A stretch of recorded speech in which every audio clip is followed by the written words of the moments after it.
Terima kasih Anda masih bersama kami dalam Berita Bandung. Bagi Anda yang baru bergabung, berikut 3 berita utama hari ini.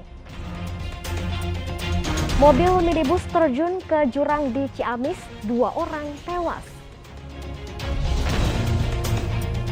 Pemerintah tetapkan minyak goreng satu harga, persediaan di retail modern kosong, sementara pasar tradisional tidak dipasok. 9 orang pemain Persib Bandung terkonfirmasi positif COVID-19 saat berada di Bali.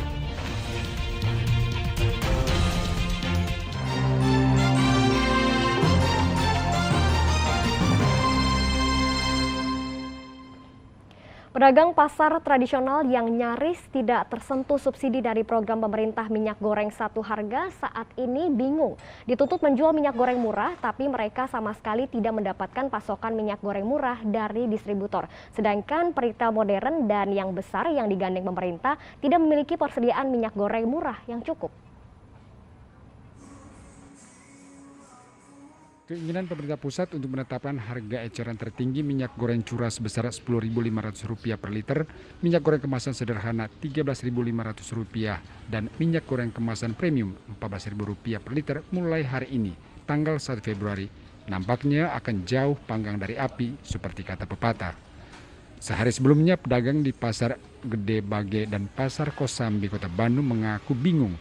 Untuk program minyak goreng satu harga di Rp14.000 per liter saja, mereka belum pernah mendapatkannya dari distributor. Hingga pedagang masih menjual di harga Rp18.000 hingga Rp19.000 per liter sesuai pasokan distributor. Mau ngambil minyak hari ini takutnya kan turun. Iya. Ya, nantinya kan takutnya rugi. Oh, berarti belum ada dari sananya juga belum turun berarti ya Pak? Iya, belum. Kalau nggak beli kosong, jadinya nggak jualan. Berarti untuk ketersediaan minyak di sini sendiri seperti apa Pak? Udah menipis atau gimana? Udah menipis. Kalau dari pedagang sih pengennya cepat-cepat gitu. Soalnya kan selain harganya tinggi sekali, kasihan juga sih masyarakat. Daya belinya kan jadi menurun juga. Tapi untuk hari ini sendiri harganya gimana sih, Teh? Kalau untuk yang kemasan sih udah mulai ada subsidi ya. Kalau yang curah belum, masih belum. Di sisi lain, retail modern seperti pasar swalayan dan minimarket di wilayah kota Cimahi yang dipasok minyak goreng murah oleh pemerintah justru mengalami kekosongan persediaan. Padahal pembelian telah dibatasi hanya 2 liter untuk satu orang. Warga maupun pedagang makanan yang membutuhkan minyak goreng pun terpaksa berburu minyak goreng ke sejumlah minimarket atau swalayan. Terakhir beli teh Senin tuh minggu kemarin. Berapa harganya? Harganya teh 28. Masih murah. Tapi untuk hari ini Bu belum dapat ya? Belum ada. Nanti Bu, jadi nyarinya kemana Bu kalau nggak ada gini? nyarinya ya nunggu aja. Sedang pedagang pasar tradisional yang tak mendapat pasokan minyak goreng murah memiliki persediaan menumpuk yang tidak laku karena dibeli saat harga mahal. Mereka menunggu janji pemerintah untuk memasok minyak goreng subsidi yang hingga saat ini belum terbukti. Ya, ke pasar dulu pantau, mungkin kalau barangnya masih banyak, ya gimana pemerintah mau ganti rugi atau nanti harganya solusinya nanti disamain sama supermarket. Pemerintah pusat menyatakan menyediakan subsidi minyak goreng sebesar Rp7,6 triliun yang disediakan oleh Badan Pengelola Dana Perkebunan Kelapa Sawit hingga tanggal 31 Januari 2022. Namun subsidi tersebut tampaknya tak mampir ke pedagang pasar tradisional. Muhammad Rizal dan Muhammad Abbas melaporkan dari Kota Bandung dan Cimahi.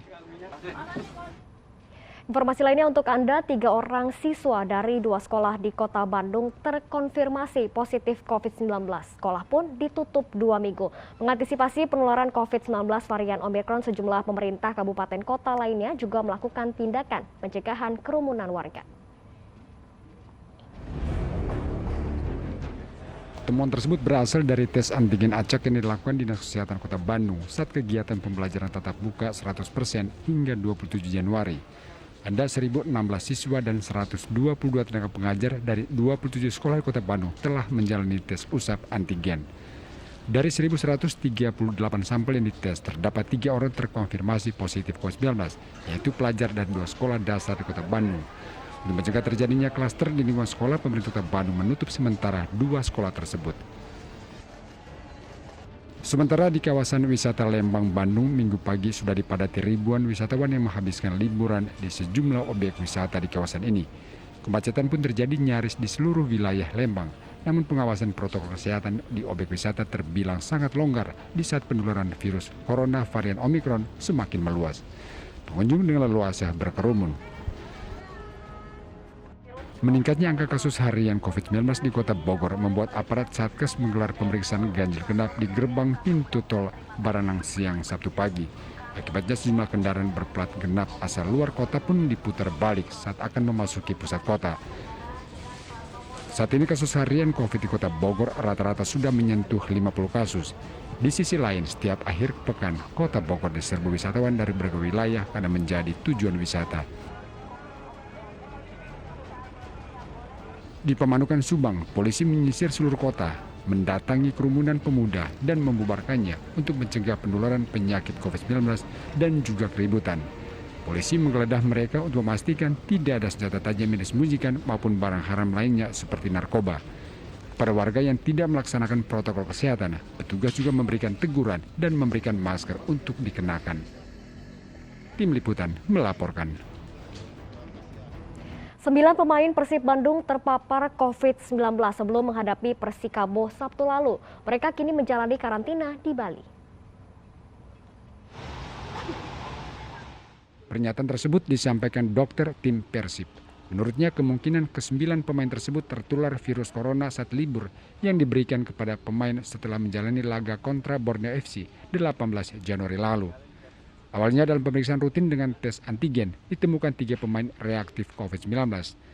Setelah temuan tersebut, tes antigen dilakukan terhadap semua anggota tim Persib, termasuk staf pelatih, ofisial dan media, hingga akhirnya ditemukan 9 orang yang reaktif tes cepat antigen. Namun dokter tidak mengungkapkan siapa saja ke-9 pemain Persib yang terpapar COVID-19. Dari hasil pemeriksaan setelah keluar yang terkonfirmasi positif adalah 9 orang. Jadi untuk kronologisnya di mana terpaparnya karena misalnya takut ada karena pemain tidak mengikuti protokol kesehatan dengan baik, sebetulnya sudah saya selalu ingatkan.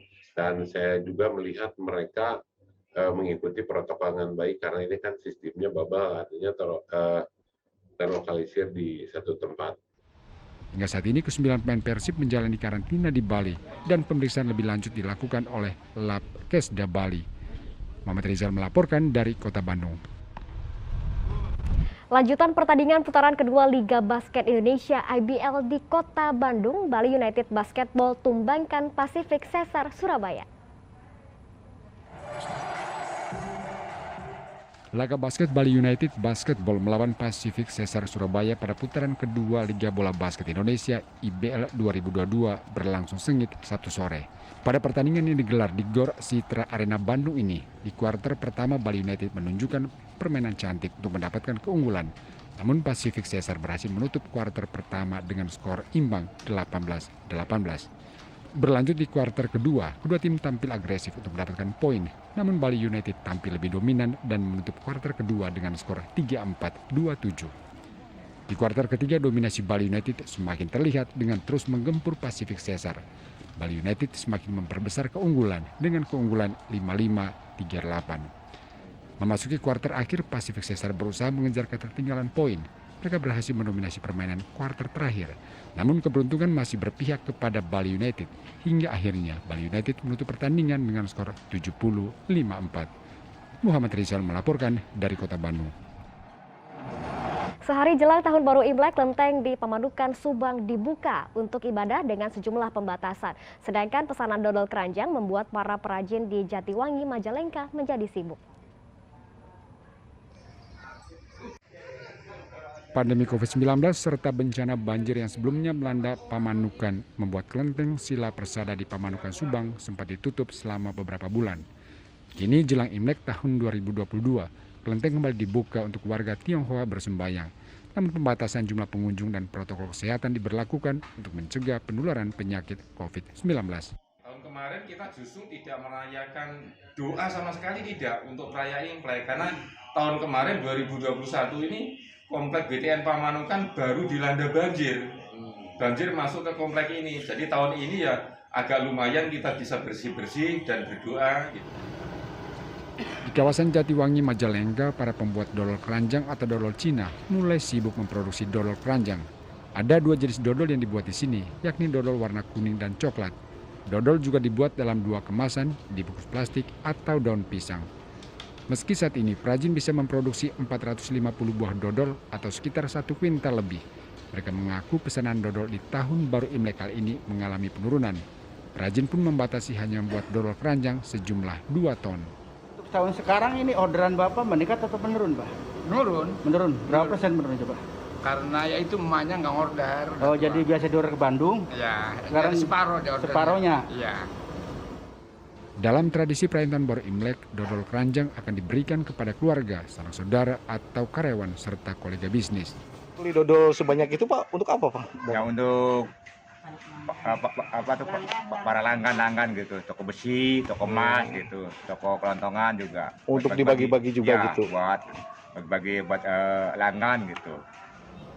Bahan dan cara pembuatan dodol keranjang sebenarnya sama dengan dodol lainnya, menggunakan bahan baku tepung beras ketan dan gula pasir.